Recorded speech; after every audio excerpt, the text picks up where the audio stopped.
Welcome.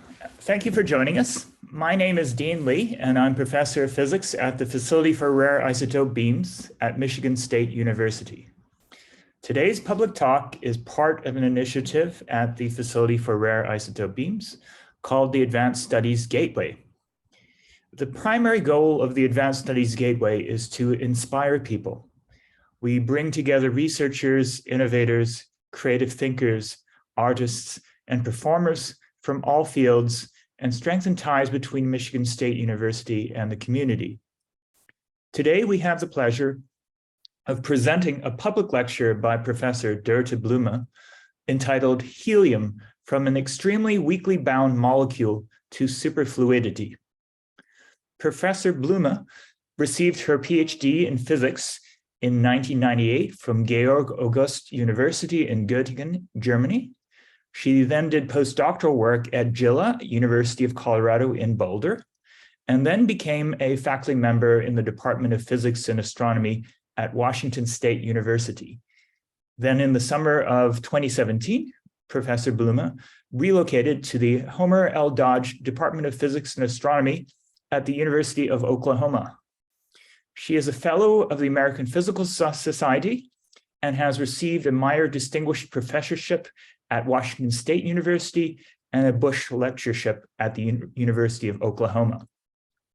If you have any questions during this talk, please type them into the chat or the question and answer dialog box.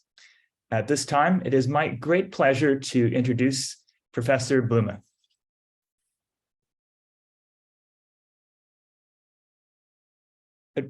Doerte, your audio is not coming through.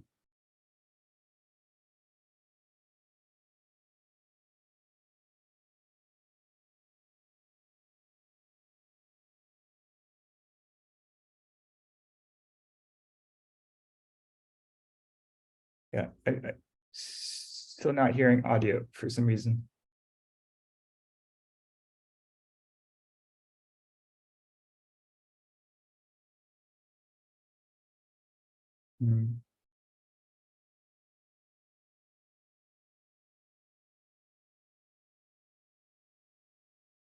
Let's see what's happening.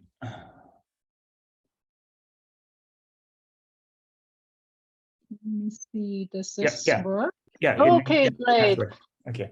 Great. I apologize. Yeah, thank you so much, Dean, for the introduction. It's really a pleasure to be here. And I'll be telling you a little bit about helium. I'm going to start off with the many-body system, discuss superfluidity, and then I go to smaller systems and eventually to just a few particles, the trimer and the dimer. So let's get going. So first, I want to acknowledge the contributions of my collaborators over the years. This includes students as well as faculty. And on the student side, it's really undergraduate students and graduate students who have made significant contributions. So thank you to everybody who contributed. So where's helium? Helium in the periodic table sits here. It's the second lightest element up in the right-hand corner. It has 2 electrons, and this means that the S shell is really filled. Inside the nucleus, we have 2 protons and 2 neutrons. When we're looking at the helium-4 isotope, it has 2 protons, 2 neutrons, and 2 electrons. That's the most abundant isotope. Helium-3, in contrast, has just a single neutron, so 1 neutron less. The helium-3 isotope is not very common. It's denoted by a superscript 3, and the helium-4 isotope is denoted by a superscript 4. The nucleus inside the atom is very small. It's just 10 to the minus 15 meters, so it's really, really small. The atom itself is a bit bigger. It's about 5 orders of magnitude bigger. That's still very small. So this is 10 to the minus 10 meters. That's an angstrom. And if you imagine you start off with the diameter of a human hair, which is 10 to the minus 4 meters, and then you divide this by a factor of 10, you get to 10 to the minus 5, and then you do this 5 more times. That's when you get to the atom. So it's really very, very small, and the nucleus just takes up a very small part inside of the atom. So where do we find helium? Where do we encounter it? It's a non-renewable natural resource. It's lighter than air, so it's not gravitationally bound, and it escapes to the atmosphere. It's created inside the Earth's crust via reactions that involve heavier elements. The fact that it's lighter than air leads to the fact that if you use helium in a balloon, it rises up. So I think many of you have probably seen this. It liquefies at extremely low temperatures, 4.2 Kelvin. And I tell you a little bit more what this means, how to think about a temperature that's extremely, extremely low. And it remains a liquid all the way down to 0 temperature. And that's very, very unique. So under normal atmospheric conditions, helium remains a liquid. And it's really important to have access to liquid helium because it facilitates research at cryogenic conditions. And in addition, it's not only important for fundamental research, it's also used heavily in hospitals, for example, in MRIs. So it's really essential for the healthcare system because it's inert. I mentioned the 2 electrons fill up that electronic shell. It's also used as a carrier gas for chromatography. So there are many, many applications of helium. I want to talk a little bit more about the fundamental research. I mentioned we have 2 isotopes, helium-3, very rare with 1 neutron in the nucleus, helium-4, much more common with 2 neutrons in the nucleus. And the superscript 3 and the superscript 4 are really important because they sort of tell us the nuclear composition, and this has tremendous impacts on the many-body behaviors, that is the behaviors that occur when we stick more of these atoms together. So helium-3 is what we call a composite fermion, while helium-4 is what we call a composite boson. So what does this mean? So when I say composite fermion and composite boson, it means that I'm assuming that each of the helium atoms sort of acts as a single unit. Before I explain that a little bit more, I want to really emphasize the notation that I'm using here. A helium symbol here with a superscript 3, that's a single helium atom, a single helium-3 atom. It's not 3 atoms together, it's just 1 single helium-3 atom. The superscript 4 here indicates that it's a single helium-4 atom, and then if you have a dimer or a trimer, that's denoted by the subscript 2 and 3 here. So we have 2 helium-4 atoms and 2 helium-3 and 3 helium-4 atoms here, so dimers and trimers, and I'll be talking about those later on.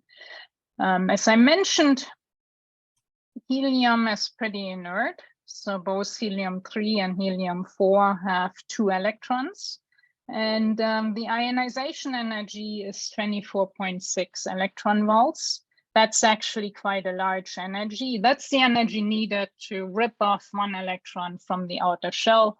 That's quite similar for both the helium-3 isotope and the helium-4 isotope. So, let's go back to this picture here and look at, okay, why do we say we have a single unit here?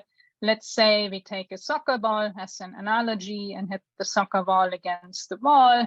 Right? If we take a gentle push, then what happens is the soccer ball will just bounce off the wall.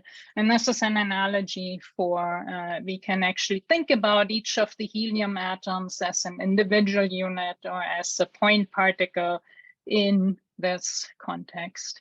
On the other hand, let's imagine that I'm using sort of superhuman power. And what I'm going to do is I'm going to take the soccer ball and I smash it against the wall. Well, if I have superhuman force, then what happens is neither the soccer ball nor the wall are going to be staying in one piece. And this is the analogy for saying, well, if we had high energies, we cannot actually think about each of the helium atoms as one entity or one unit. Then we have to think about the individual pieces of the atom, namely the electrons and the neutrons and the protons. So I'll be looking at the low energy regime in this talk, and low energy really translates to low temperatures. So let's take a look at what does this mean. So here I've 3 different temperature scales, Fahrenheit, Celsius, and Kelvin. So depending on whether you're in the US or in, say, Europe or overseas, you might be more used to Fahrenheit and Celsius. Earlier, I used Kelvin, and I mentioned the temperature of 4.2 Kelvin. That's the temperature where helium liquefies, that is, it goes from a gas to a liquid. And that's a really, really low temperature. In fact, the lowest temperature on the Kelvin scale that we can reach is absolute 0. There's nothing that can bring you below a temperature of 0.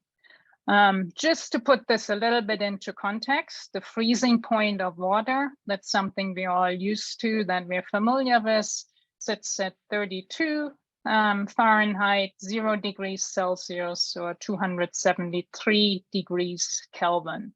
Now, the coldest temperature on the moon is 100 Kelvin. So this means that helium-4 liquefies much at temperatures much lower than what we have on the moon. And I already pointed out the transition to superfluid here. That's at 2.2 Kelvin. So that's even colder than 4 Kelvin. So it's very close to 0 Kelvin. Now, we also have the upper end of the temperature or energy spectrum here. The highest temperature ever recorded on Earth is around 60 Celsius, 130 Fahrenheit. This corresponds to 330 degrees Kelvin. I mentioned earlier the energy of 24.6 electron volts that's required to rip off 1 electron from the electron. That corresponds to a temperature of about 11,000 Kelvin. So that's quite high, very high. That's much higher than the surface temperature of the sun, but lower than the surface temperature of the neutron star. And I'll be making a connection to a neutron star just a little bit down the road. So we'll be looking at low temperatures, Kelvin regime. And as I mentioned, in this regime, each atom can be considered as one individual unit. So a helium-4 atom is just a composite boson. A helium-3 atom is just a composite fermion. So let's think about these bosons and fermions a little bit more. It turns out that every elementary particle is either a boson or a fermion. Bosons have integer spins, fermions have half integer spins. For example, a photon would be an integer spin. You've probably heard about the Higgs boson, the God particle. That's a boson, as already indicated by the name. If we have a quark and an antiquark, and these two bind together, we have a meson, and that's again a composite boson. Fermions, as I mentioned, have half integer spin. Examples are electrons, quarks, and the neutron and the proton that I mentioned earlier are made up of 3 quarks. So they're again composite fermions. So what's the big deal about bosons and fermions? Bosons, roughly speaking, are social, and fermions, roughly speaking, are antisocial. And again, I've indicated here the helium-4 atom. That's all the different, right? 2 electrons, 2 neutrons, 2 protons. If we add up the spin, it can only combine to an integer spin. So it's a composite boson. And then on this side, with one neutron less, we have a composite fermion. In the context of physics, being social means that all the particles sort of want to do the same thing, and being antisocial means that the particles want to stay away as far away from each other as sort of possible within the constraints that are given, within the energy given, and so on. And this distinction into bosons and fermions, so the fact that helium does exist as a bosonic and as a fermionic isotope, really has tremendous impacts for the many-body phase diagram. So here on the left, I'm starting off with sort of what I think of as a typical solid liquid gas phase diagram. So this is a very intuitive diagram that many of you have experienced, at least portions of it. On the x-axis here, I have temperature, low temperature, high temperature. And on the y-axis, I have pressure. So normal pressure, let's say we sit somewhere here. If we have high temperature, we have a gas. If we go to lower temperature, it turns into liquid. And even lower temperature, we get a solid. Think about water. We have vapor, we have water as a liquid, and then we have ice. Although the phase diagram for water is actually quite complicated. The diagram indicated here applies, for example, to nitrogen, carbon dioxide, ethanol, argon. So these are sort of typical phase diagrams. Now, if we look at helium, on the top I have helium-3, at the bottom I have helium-4. What you see is these phase diagrams are significantly richer. And in particular, what you see is there's this superfluid, this new blue phase that's showing up. And that's showing up both in the helium-3 phase diagram and in the helium-4 phase diagram. The superfluid phase of helium-4 was discovered in 1938. This is just as a reference point here. When we are sort of at normal conditions, pressure within the atmosphere of Earth, we have about 0.1 megapascal. So that's at this point here. And this is exactly where you can see that at 4.2 Kelvin, we go from gas to a liquid. In the helium-3 system, superfluidity starts the transition from a normal fluid to a superfluid happens at much, much lower temperatures. So it's a thousandth of a Kelvin here where this transition occurs. And this discovery was recognized by the Nobel Prize in 1996, so much later than superfluid helium-4 discovery. And in part, that's simply due to the fact that lower temperatures are really harder to realize in the laboratory. All right. So what I want to do in what follows is I want to focus a little bit more on, what is the superfluid? What is this new phase? And again, in helium-3, it occurs at temperatures below a Kelvin. So it's really very low. And then helium-4, that transition occurs at a temperature of about 2.2 Kelvin under normal conditions. There was a Nobel Prize for the theory of superconductors and superfluids in 2003. And there's actually quite a bit of sort of common concepts between superconductors and superfluids. And this Nobel Prize that was given for these two phenomena highlights that a little bit. So there's more in common than just the name super, like superconductors and superfluid. So let me focus on helium-4 a little bit, the more common isotope, and look at what happens, what is the superfluid. Well, the superfluid, as I mentioned, it's really a different state of matter. We have frictionless or zero viscosity fluid flow.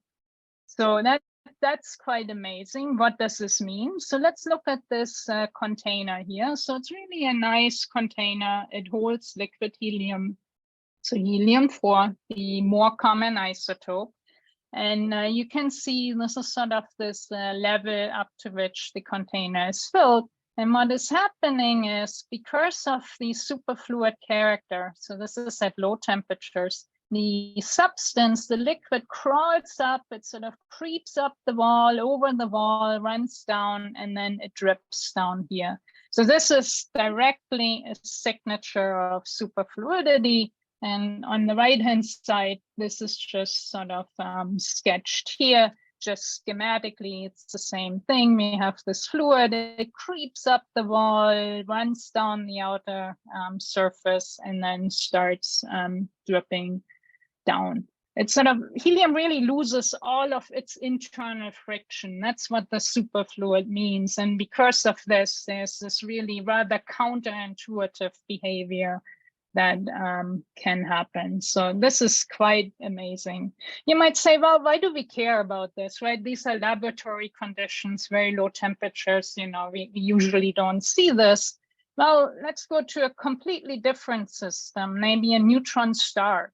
And it turns out that there are predictions, there's evidence that the sort of crust, the outer core crust of a neutron star has what we call neutron superfluids. There's still many questions about the equation of state of a neutron star, but the fact that we can actually realize superfluids in the lab eventually might help us understand neutron star physics a little bit better. You know, neutron stars, they're basically dead stars. I mean, that doesn't make them boring.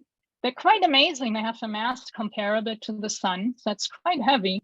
But here comes, the radius is around 10 kilometers. So the sun, right, it's huge, but the neutron star is only 10 kilometers. So it's orders and orders of magnitude smaller.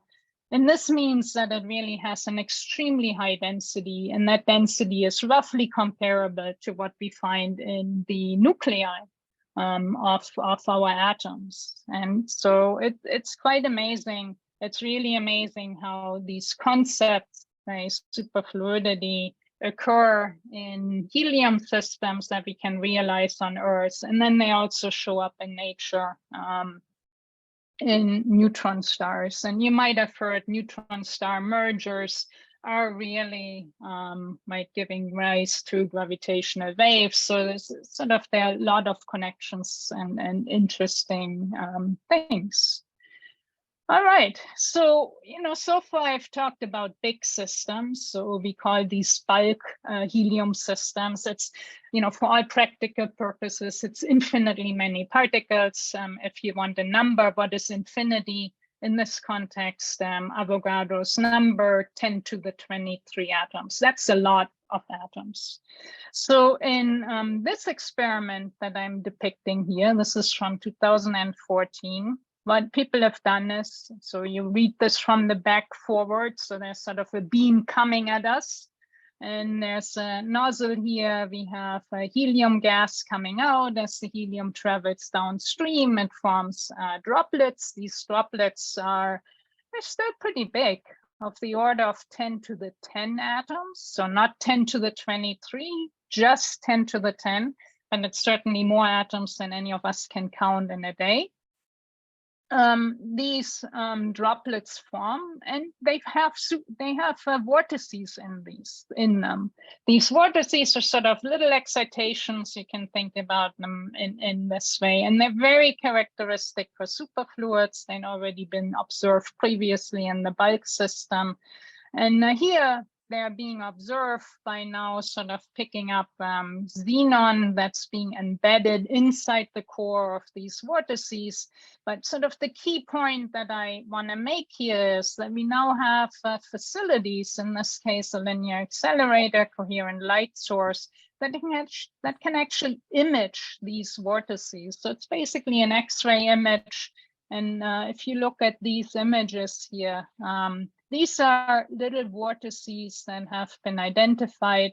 They arrange in a regular lattice structure, and that's the signature of superfluidity in these finite-sized systems, not these infinitely sized systems. These helium matrices or helium droplets, right? I said in the previous slide, it was about 10 to the 10 atoms. It could be fewer, 10 to the 4 atoms. It could be more, 10 to the 12 atoms or so. These matrices or little refrigerators, because they're actually quite cold, they can pick up impurities. We can stick things, we in experiment as a community, we can stick in impurities or dopants.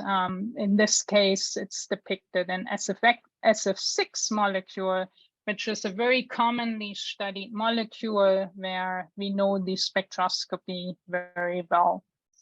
And so by putting something inside that droplet, we can do either use the spectroscopy of this impurity to learn about that matrix environment, to learn more about the helium environment. Remember, helium is pretty inert. So it's not so easy to actually probe it or excite it in any way. So by putting something inside, we sort of get a fingerprint of what's going on around there.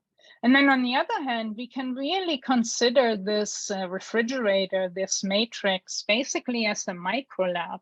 So we can stick things inside, and what people have done is they have embedded a number of HCN molecules inside the helium droplet. Normally, the HCN, if we have many of these or multiple of these molecules, they don't just arrange in a nice chain.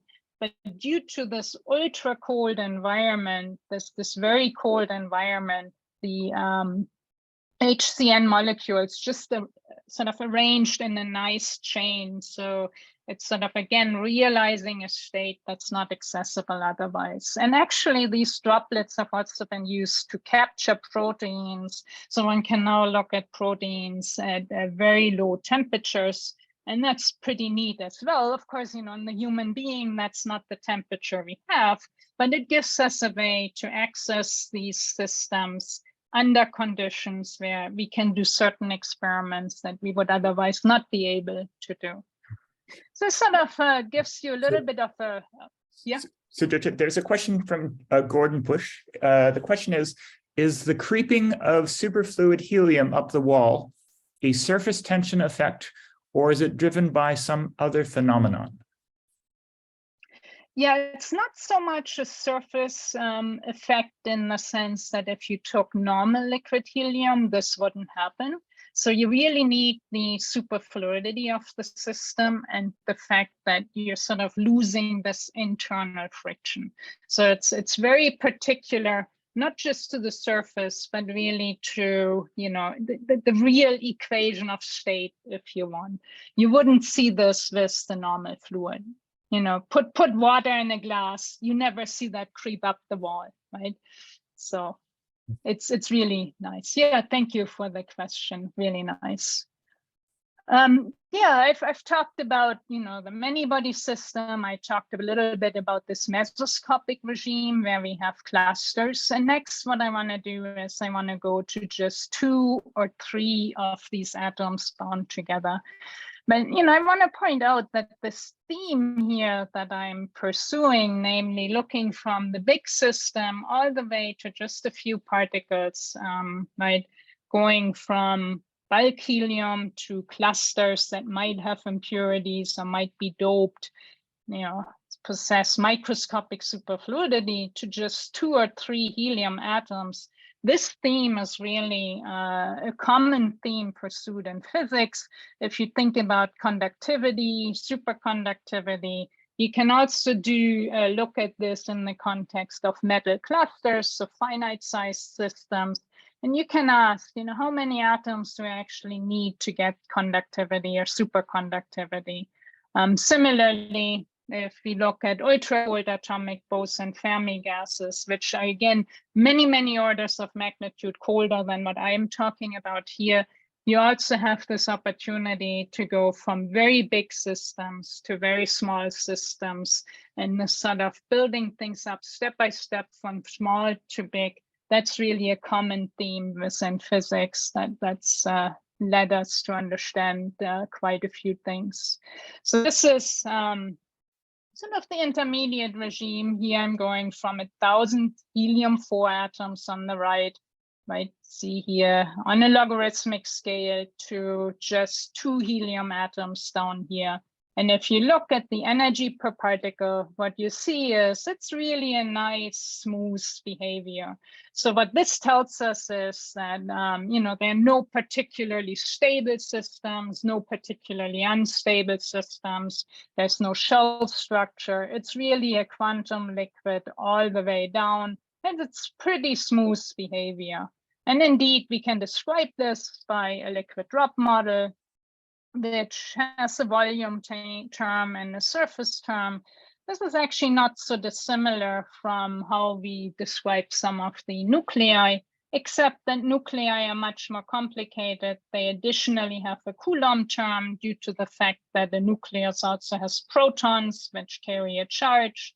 The liquid drop model for nuclei also has an asymmetry term because we don't have the same number of neutrons and protons.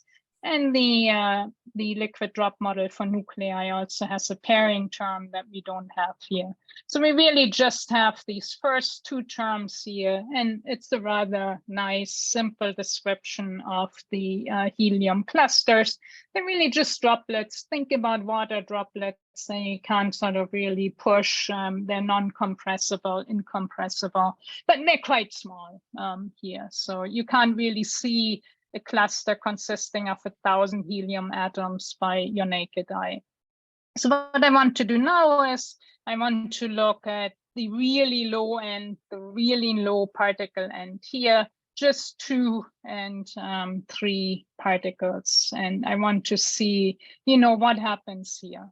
And to look at these systems, again, we're going to look at molecular beam experiments that have been done by a number of people. So in this case, the source is here. We have helium gas traveling down this line here. And then as we travel downstream here, there are small molecules forming dimers, trimers, tetramers. And these molecules are extremely weakly bound. They're really hard to observe in other ways. They're actually quite elusive. And that's a term that's been used on paper titles. So it's quite hard to see these. What's happening here is this beam is sort of hitting a grating. And think about this grating simply as a mass selector. So there's a grid spacing here. So we have sort of these slits. They're separated by sort of length scales that are comparable to the size of the objects we want to see, a little bit bigger. And what's happening here is this beam is really opening up, and we see the different contributions. That is, we see the dimer, the trimer, the tetramer portion sort of being deflected a tiny bit differently, depending on the mass of 2 or 3 or 4 helium atoms. And this is shown a little bit more in detail here. Note on both scales, the angle is given in milliradians. So this is a really, really tiny angle. So just keep that in mind. And if you look here on the left, basically the left figure is telling you this is just foreign. Everything that's seen here are individual helium atoms just going through this grating, and nothing spectacular happens except there's sort of a lowest order, first order, second order. But, it's just, okay, nothing interesting is happening. But then, look at this tiny, tiny, tiny signal here. And if I hadn't put red arrows here, nobody would notice them. But then you blow it up with slightly different nozzle conditions. And what you see is different peaks. And these different peaks have been assigned to the helium dimer. So 2 helium atoms bound together, 3 helium-4 atoms bound together, and 4 helium-4 atoms bound together. So this is a really, really low signal. We are now looking down here in this regime, and this is like many orders of magnitude smaller than the largest peak here. And this was really in these beam diffraction experiment. That was the first unambiguous evidence that the helium dimer, so 2 helium-4 atoms, are truly bound, and they're bound extremely, extremely weakly. And that is shown here. The binding energy is 1.3 millikelvin. This is very, very low. If you want to think about this in terms of size, low energy means a big system. This system is of the order of 50 angstroms. And remember, each helium atom itself is sort of 1 angstrom. So if you say my fists are sort of 1 angstrom, the 2 helium atoms on average are about this far apart, and I don't think you can see me anymore, so I come closer to the screen again. So this helium dimer is a huge object. It's much more strong, much more weakly bound than either 2 neon atoms or 2 argon atoms. You see the binding energies here, orders of magnitude bigger. And if you look in the trimer sector, the ground state of the helium trimer is depicted here. This is a calculation that shows the quantum mechanical density. So you can sort of see a first, a second, and a third helium atom in sort of an interesting representation. This ground state helium trimer, it's bound by about 130 millikelvin. That is significantly bigger than the argon trimer, which is shown here about to scale. And also, if you blow it up, it's much more diffuse, has a lot more quantum mechanical uncertainty than the argon trimer. So what I want to do in the following is, I want to see, can't we learn something about the excited state of the helium trimer? Can this be observed in experiment? And that helium trimer is just about as weakly bound as the helium dimer, so it should be about as big as the helium dimer, very roughly. So we want to look at the helium trimer excited state. Again, the molecular beam experiment is what will come to rescue here. We take the beam, we send it through the grating, and as before, we see a little portion of the beam for the dimers and a portion of the beam for the trimers. And we want to focus on the trimer section here. And in this case, we're not just happy with seeing, hey, there's a trimer. We want to know more. We want to learn more about the trimer. And to do this, what we're going to do is, this means this is work done by Reinhard Doerte at Frankfurt University in their laboratory. What they did is they took a very short, intense femtosecond laser, and boom, they basically just hit each of the atoms. And that laser is so intense that it can rip off one of the electrons of each helium atom. Remember, I told you earlier, the ionization energy of helium is 24.6 Kelvin. So that's how much intensity, that's how much energy that laser has. So if the electron is ripped off, what happens is we got charged particles. The charged particles just have Coulomb interaction and they fly apart.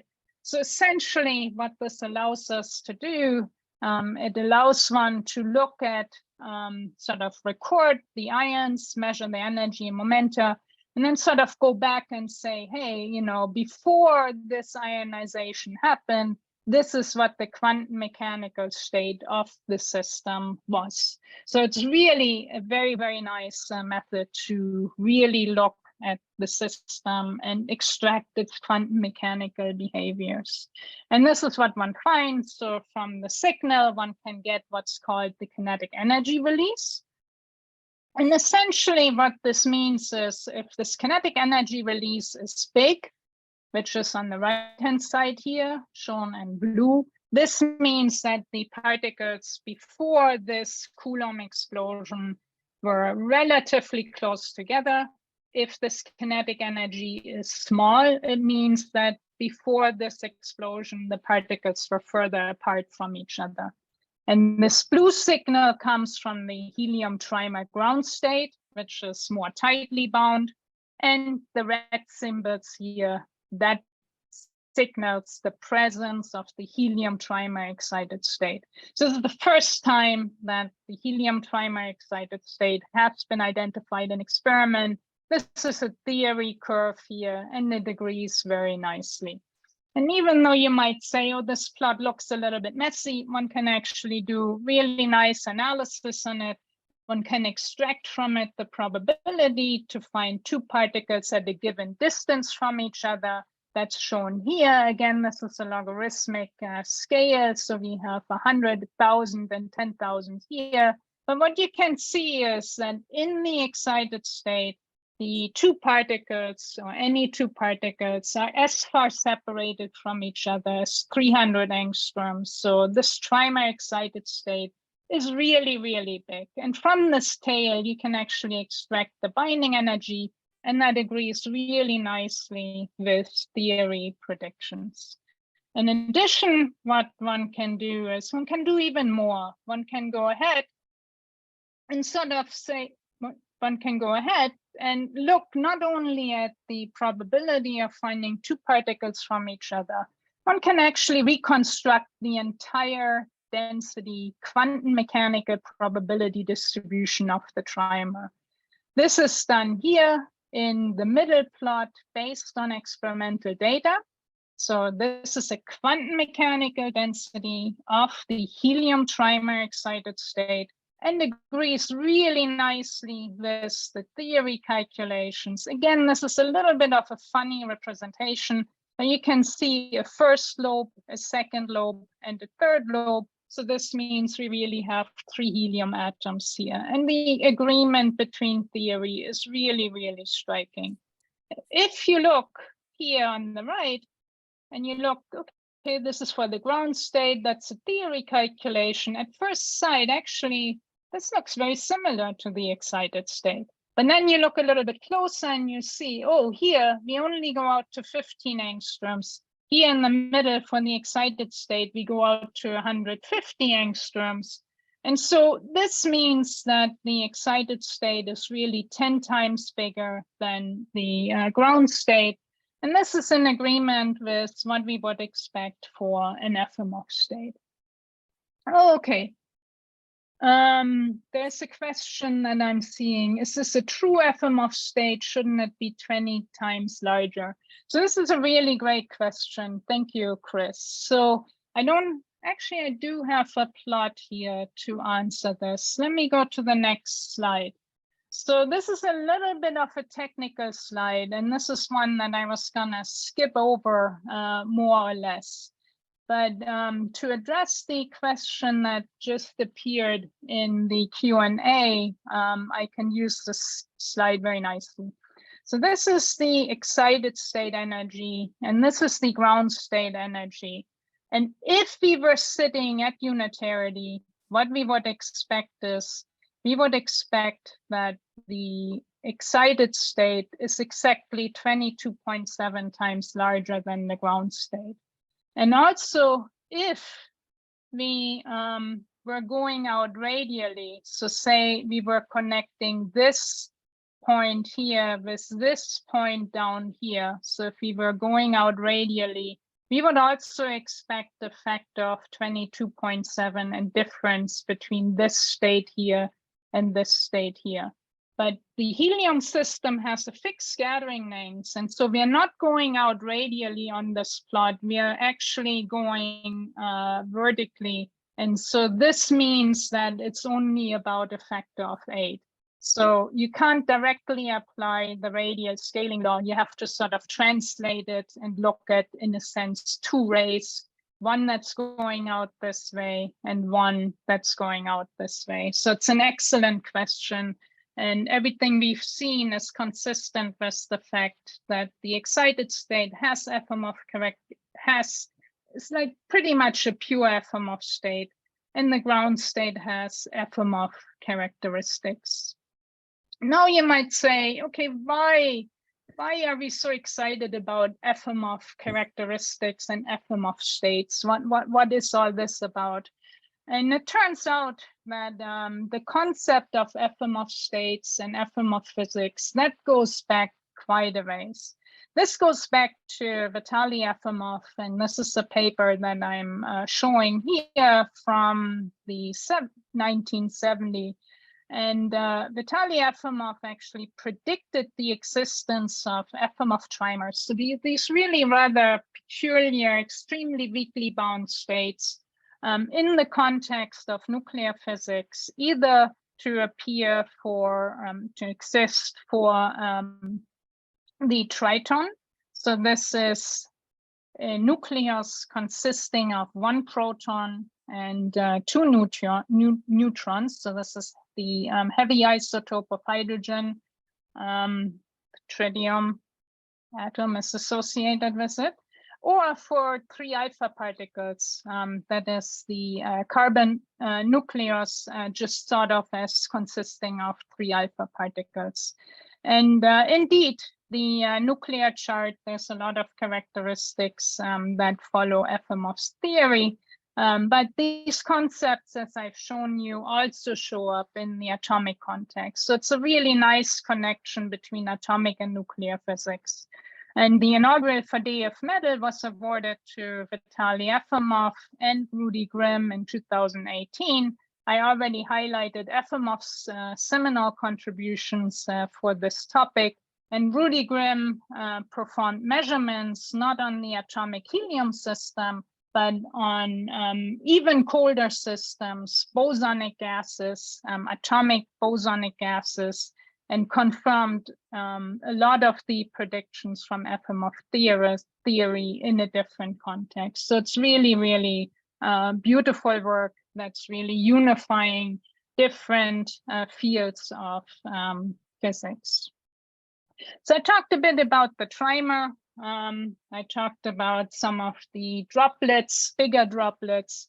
So the last thing that I want to touch on are the dimers, and I want to touch on them not sort of in the static context, but dynamics. So what's the idea here? Again, we use this nozzle beam experiment. A universal initial state is prepared. So this just means we have 2 dimers in their ground state. It's a big system.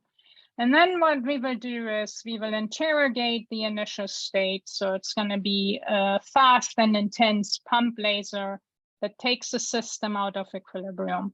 It's not as fast as this laser that I talked about earlier that ripped off the electrons. This is a fast and intense laser, but it's still gentle enough that it doesn't touch the electrons. So it just sort of does rotations and vibrations. Then what we'll do is we wait a variable time, and then we look at the system, and that we do again by ripping off electrons. And again, that's done in the lab. I'm a theorist working on these things. So how does this look like? It sort of looks like this when we prepare the system. We interrogate the system. That's sort of this brute force hammer thing. We wait a little bit, and then we see what happens. All right, so this is a depiction, a little bit more detail. There's a longer pulse that's not quite as violent, that just doesn't sort of mess up the electronic degrees of freedom. Is 311 femtoseconds, still very short. It sort of gives the system a kick. Then we wait a delay time, and then we have a probe pulse that's about 30 femtoseconds, so it's much, much shorter. And this again rips off electrons, so we can see the system and visualize what's going on. And this is what we see. So this is an experimental data at the top taken by Maxime Konitsky and Rainer Dörner's lab. This is as a function of the delay time. So it's just the time that we wait between the pump and the probe pulse. And then what I'm showing here, I discuss what's actually color-coded. What I'm showing here is that quantity as a function of the internuclear distance here. And so we first looked at this and said, okay, that's the experiment, that's the theory. There's some similarities, but it doesn't quite fit. So we were a little bit disappointed. And then we thought a little bit more, and then we realized that we actually have to take into account the experimental resolution. That is, when they probe the system, they don't have infinite energy resolution, but a finite energy resolution. And if we take this into account, so it's a quantity that can be measured again, then we get this agreement, and so we were really happy. So it's a parameter-free theory. We really use the experimentally measured pulse lengths, the intensity. We you know, everything from the experiment. There's no fudging. it's all measured, and there's nice agreement. So what is it actually that we are plotting here? So what is color-coded? What's color-coded is the expectation value of cosine squared theta. So what does this mean? It means that effectively what we're doing is we are measuring the alignment. So as I said, we have a pump laser as the polarization axis that's shown here by this golden arrow. And then we have the molecular axis that's indicated here, and we measure the angle. So what we're looking at is the expectation value of the cosine of that angle squared. And we look at that for each internuclear distance at each different delay time. So if this cosine squared theta is greater than 1/3, we have sort of an elongation along the polarization axis. If it's 1/3, it's just a nice spherically symmetric molecule. And if we have less than 1/3, we have sort of a squishing. And what you can see is when you look carefully at this color coding that we go back and forth at a fixed delay time between sort of elongation, round squishing, and back and forth. And this is a signature of interference here. So we have really two partial waves that are interfering, or two wave function components that are interfering with each other. How does this work? So you can sort of think about this very similarly to the double slit experiment. So you have a wave here. Now we hit the system, right? In this case, in the double slit experiment, it just means we have two slits here. We have a first wave, we have a second wave. And then when you look at the intensity on the screen, you see alternating constructive and destructive interference. If we look at a fixed delay time, what we see is we see alternating constructive and destructive interference. So we really have two different partial waves that are interfering. So we basically do an interferometer experiment here, and we can measure the phase just as you can do this here in the double slit experiment. So that's very beautiful. So let me sort of summarize, just give you a little bit of an outlook. You know, I talked about helium. I started with many particles, the bulk limit. I talked about clusters, and I went to few particles. And I think this idea of going from many to few and then from few to many is really very, very rewarding. We learn different things about the system as we go along. I talked a little bit about superfluids, this unique state of matter. I didn't talk too much about this microscopic superfluidity, how superfluidity goes away if you reduce the number of helium atoms. But it turns out that you really need around 60 helium atoms to get a superfluid, to get this collective excitation built up. As we went along, I tried to draw a couple of connections between atomic physics, nuclear physics, and condensed matter physics. I showed you quantum mechanical densities that were imaged using single atom resolution. So this is just a fantastic experimental development, this Coulomb explosion. And I showed you really nice parameter-free agreement between theory and experiment, which shows that we're really understanding what's happening sort of in the lower end of the periodic table. We talked a little bit about dynamics, right? The first step is understanding dynamics. The next step is controlling dynamics. You could think about, right, controlling chemical reactions. You know, if we could really do this in a very targeted way, not just at low energies, but all around, what could this, you know, this is really groundbreaking in terms of medicine, in terms of chemistry. And all along, I tried to highlight the fundamental physics aspect and just how rich these systems are. And so with this, I'd like to thank you for spending part of the Sunday with me and just sort of highlight the collaborators that I've had over the years. Again, this is really not work I've done. This is work done by the community. And so I really like to thank everybody for this. Thank you. Thanks so much, Doerte. That was a beautiful talk with lots of interesting physics, all connecting together in a beautiful way. I enjoyed that. I'm sure the audience did. There are some questions, so I can go to Kent Leung's question. For the non-excited dimer and trimer peaks in the molecular beam diffraction spectrum, how well understood are the relative amplitudes of the two peaks?